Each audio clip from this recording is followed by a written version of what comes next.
खुलुमबाय बेयो बड'लेण्ड इंखं टेलिभिजन दिनै 10 जुन 2022 शुक्रबार खालि सानसेनि बरादखौ नोंथांमोननि खाथियाव लाबोदों आं सदानन्द दैमारिया।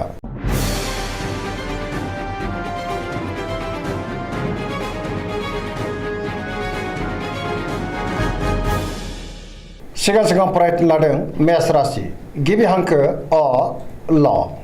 दिनैनि साना जोबोर मोजां, सोलोंनो आरो मिथिनो गोसो दुंखांगोन। बहानिफ्रायबा मोजां खौरां फैनोबो हागौ, गुबुनजों अनजागोन, मावनो लानाय खामानिखौ थि समावनो मावफुंनो हागोन, गोसोखौ दिनै जोबोर गोजोननाय मोनगोन। देहाया मोजाङै थागोन, अब्लाबो नाथाय जानाय लोंनायाव सांग्रां जानांगोन। रांखावरियाव दिनै जोबोर मोजां, मोननो गोनां धोनखौ मोननो हागोन, गोबां धोन आरजिनोबो हागोन। बेफार फालांगियाव दिनै जोबोर मोजां होनजायो, सोरबा लोगोनिफ्राय थोजासे हेफाजाब मोनगोन। न'खराव बिसि फिसायनि गेजेराव अननानै फैगोन, बिमा बिफानि अननाय आरो बोरखौ मोननो हागोन। बहाबा थांनांगौब्ला दिनै जोबोर मोजां आरो मोजाङैनो हान्थिनोबो हागोन। गुबुननि गोसोखौबो गोरलैयैनो बोनो हागोन, गोसोनि बोलोआ बांगोन, समाजावबो मान मोननो हागोन। लाइमोनफ्रा मोजां खौरां मोनगोन, गोसोआबो दिनै जोबोर रमान्टिक जागोन। फरायसाफ्रा दिनै फरायनायाव गोसो दुंखांगोन आरो मोजां फिथाइ मोननोबो हागोन, पजिटिभ एनार्जिनि गोहोमबो गोग्लैगोन।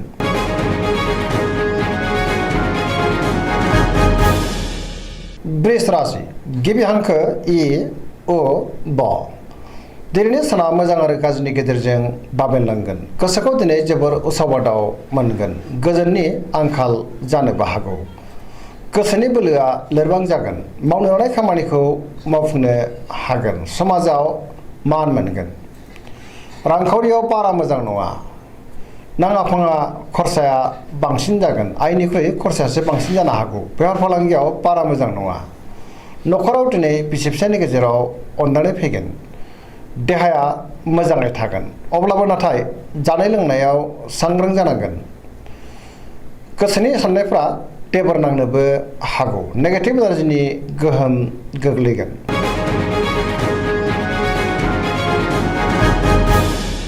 मिथुन राशि गिबि हांखो क स। दिनैनि साना जोबोर मोजां, बयजोंबो अनजागोन आरो गुबुननि अनसायनाय मोनगोन। गोबां बिथिङाव जाफुंसार जानो हागोन, गोसोखौबो दिनै जोबोर गोजोननाय मोनगोन। गोसोआव गोग्गो आरो गोथों साननाय फैगोन। देहाया मोजाङै थागोन, रांखावरियाव जोबोर मोजां होनजायो। बेफार फालांगियाव दिनै जोबोर मोजां मुलाम्फा मोनगोन, आयाबो बांगोन। न'खराव दिनै बिसि फिसायनि गेजेराव अननानै फैगोन, बिदा फंबायजों मोजां सोमोन्दो थागोन, समाजावबो गोबां मान मोननो हागोन। गोसोनि बोलोआ बांगोन, मावनो लानाय खामानिखौ थि समावनो आरो गोरलैयैनो मावफुंनोबो हागोन। सोरबा लोगोनि हेफाजाबखौबो मोननो हागोन, बहानिफ्रायबा मोजां खौरां फैनोबो हागौ, गुबुनजों मोजां सोमोन्दो लाखिनो रोंगोन। लाइमोनफोरनि गोसोआ दिनै जोबोर रमान्टिक जागोन आरो गावबा गावनि गोसोनि साननायफोरखौबो फोरमायलायनोबो हागोन, पजिटिभ एनार्जिनि गोहोम गोग्लैगोन।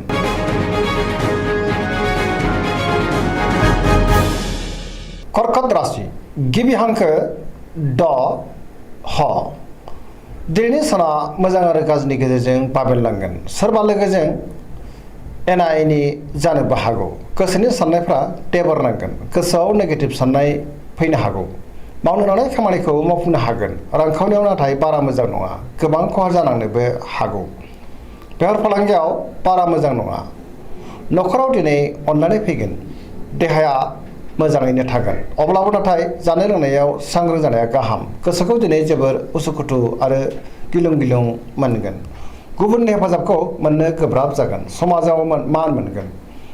फरायसाफ्रा फरायनायाव गोसो दुंखांगोन आरो मोजां फिथाइ मोननोबो हागोन। लाइमोनफोरनि गोसोआ दिनै जोबोर आला-खाला जागोन आरो नेगेटिभ एनार्जिनि गोहोमबो गोग्लैनो हागौ।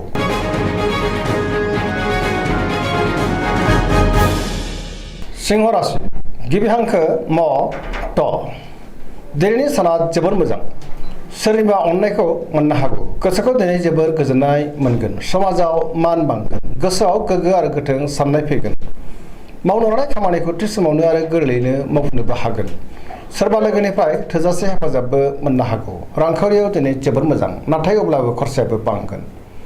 मोननो गोनां धोनखौ मोननो हागोन, बेफार फालांगियाव मोजां होनजायो। गोसोनि साननायखौ दिनै गुबुननो फोरमायनो हागोन, न'खराव अननानै फैगोन। समाजावबो दिनै मान मोननो हागोन, गुबुननि गोसोखौ गोरलैयैनो बोनो हागोन, देहायाबो मोजाङै थागोन।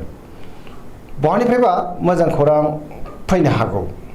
गोबां खामानियाव मुखुब थागोन आरो गोबां खामानिखौनो मावफुंलांनोबो हागोन।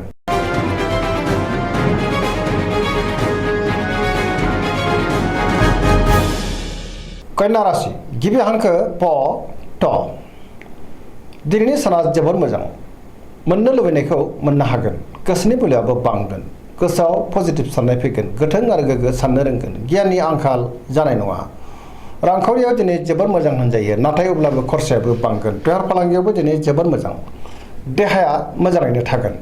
गोबां मुंदांखा सुबुंजों लोगो मोनज्लायनो हागौ। न'खरावबो अननाय फैगोन। गोबां खामानियाव मुखुबबो थागोन। सोरजोंबा बाख्नाय जानोबो हागौ। गोसोखौ दिनै जोबोर गोजोननायबो मोनगोन। पजिटिभ एनार्जिनि गोहोमबो गोग्लैगोन। गुबुननि थाखाय गोबां मोजां खामानि मावनानै होनोबो हागोन। लाइमोनफ्रा जोबोर रमान्टिक जागोन आरो गावबा गावनि गोसोनि साननायखौ फोरमायलायनोबो हागोन।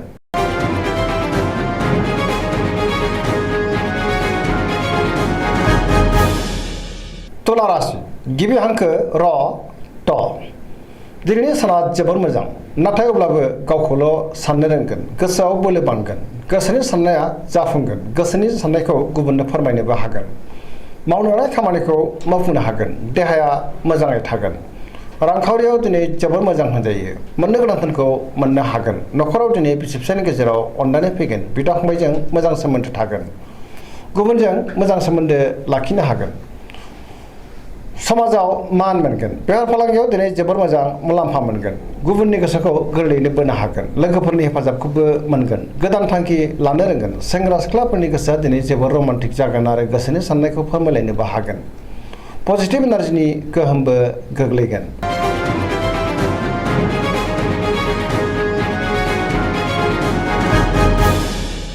वृश्चिक राशि गिबि हांखो न स। दिनैनि साना जोबोर मोजां। गोसोआव पजिटिभ साननाय फैगोन। आखल आखुआ जोबोर गुरै जागोन। सोरजोंबा बाख्नाय जानोबो हागौ। गोसोखौ जोबोर गोजोननाय मोनगोन। समाजाव लोगो लेवा बांगोन। सोरबा गोजाम लोगोजों बहाबा लोगो मोनज्लायनोबो हागौ। गोसोआव गोग्गो आरो गोथों साननाय फैगोन। गियाननि आंखाल जानाय नङा। मावनो लानाय खामानिखौ थि समावनो आरो गोरलैयैनो मावफुंनोबो हागोन। गुबुननिफ्राय थोजासे हेफाजाब मोनगोन। गोसोनि साननायफ्रा मोगथाङाव जाफुंगोन। गोसोनि बोलोआ बांगोन। समाजावबो मान मोननो हागोन। रांखावरियाव दिनै जोबोर मोजां होनजायो। मोननो गोनां धोनखौ मोननो हागोन। बेफार फालांगियाव जोबोर मोजां मुलाम्फा मोनगोन। आयाबो बांगोन। देहाया दिनै मोजाङैनो थागोन।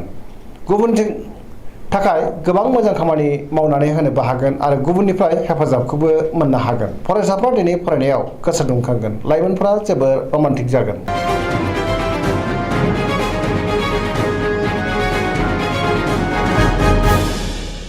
धनु राशि गिबि हांखो ढ फ भ। दिनैनि साना जोबोर मोजां। बयजोंबो गोरोबनो रोंगोन। गोसोआव गोग्गो आरो गोथों साननाय फैगोन। मावनो लानाय खामानिखौबो थि समावनो आरो गोरलैयैनो मावफुंनोबो हागोन। गोसोनि साननायफ्रा मोगथाङाव जाफुंगोन। रांखावरियाव दिनै जोबोर मोजां होनजायो, नाथाय अब्लाबो खरसायाबो बांगोन। मोननो गोनांखौ मोननो हागोन। बेफार फालांगियाव मोजां मुलाम्फा मोनगोन। समाजाव दिनै मान मोननो हागोन। देहाया मोजाङै थागोन। न'खराव बिसि फिसायनि गेजेराव अननाय फैगोन। बिदा फंबायजों मोजां सोमोन्दो थागोन आरो बिसोरनि हेफाजाबखौ मोननो हागोन। बहाबा थाङोब्ला दिनै जोबोर मोजां आरो मोजाङैनो हान्थिनोबो हागोन। पजिटिभ एनार्जिनि गोहोमबो गोग्लैगोन। लाइमोनफोरनि गोसोआ दिनै जोबोर रमान्टिक जागोन। बहानिफ्रायबा मोजां खौरां फैनोबो हागौ।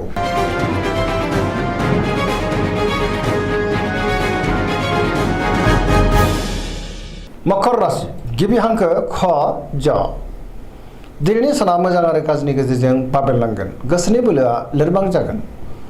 सोरबा सुथुरनि गाज्रि नोजोर गोग्लैनोबो हागौ। सांग्रां जानांगोन। गोसोनि साननाया देबारनांगोन। मावनो लानाय खामानिखौ मावफुंनो गोब्राब जागोन। माबा नङा माबा मोनसे हेंथा फैनोबो हागौ। रांखावरियाव दिनै जोबोर मोजां। आयआ बांगोन। बेफार फालांगियाव मोजां होनजायो। गुबुनजों मोजां सोमोन्दो लाखिनो हागोन। न'खराव दिनै अननाय फैगोन। बिदा फंबायनि हेफाजाबखौबो मोननो हागोन। देहाया मोजाङै थागोन। अब्लाबो नाथाय जानाय लोंनायाव सांग्रां जानांगोन। सेंग्रा सिख्लाफ्रा गावबा गावनि गोसोनि साननायखौ फोरमायलायनो हागोन। फरायसाफ्राबो दिनै फरायनायाव गोसो दुंखांगोन आरो मोजां फिथाइ मोननोबो हागोन।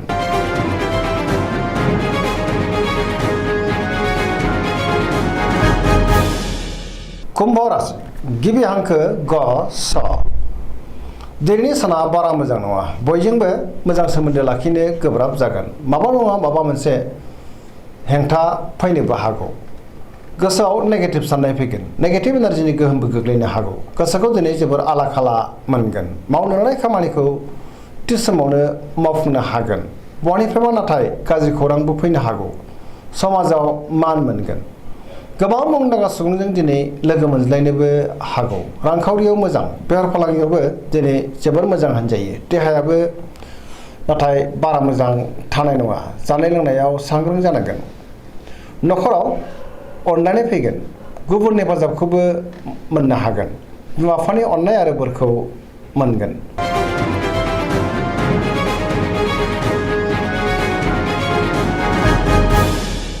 मीन राशि गिबि हांखो ड स दिनैनि साना जोबोर मोजां सिगांनि गोबां जेंनाफोरखौ दिनै सुस्रांनो हागोन गोसोखौ दिनै जोबोर गोजोननायबो मोनगोन गोसोआव पजिटिभ साननाय फैगोन गोथों आरो गोग्गो साननो रोंगोन गियाननि आंखाल जानाय नङा गावनि गोसोनि साननायखौ दिनै गुबुननो फोरमायनोबो हागोन देहाया मोजाङै थागोन अब्लाबो नाथाय जानाय लोंनायाव सांग्रां जानाया गाहाम माबा नङा माबा मोनसे मोजां खौरां फैनोबो हागौ रांखावरियाव जोबोर मोजां होनजायो आयाबो बांगोन बेफार फालांगियाव दिनै जोबोर मोजां मुलाम्फा मोनगोन न'खराव अननानै फैगोन सोरजोंबा बाख्नाय जानोबो हागौ लाइमोनफोरनि गोसोआ दिनै जोबोर रमान्टिक जागोन आरो गावबा गावनि गोसोनि साननायखौ फोरमायलायनोबो हागोन पजिटिभ एनार्जिनि गोहोमबो गोग्लैगोन दिनैनि राशि फरायनाया एसेनोसै जोबनायाव बेखौनो खावलायो जाहाथे नोंथांमोना सानफ्रोमबो जोंनि बे बड'लेण्ड इंखं टेलिभिजनखौ नायबाय थायो आरो साबस्क्राइब खालामो लोगोसे लाइक खालामो आरो शेयार खालामो एसेनोसै गोजोन्थों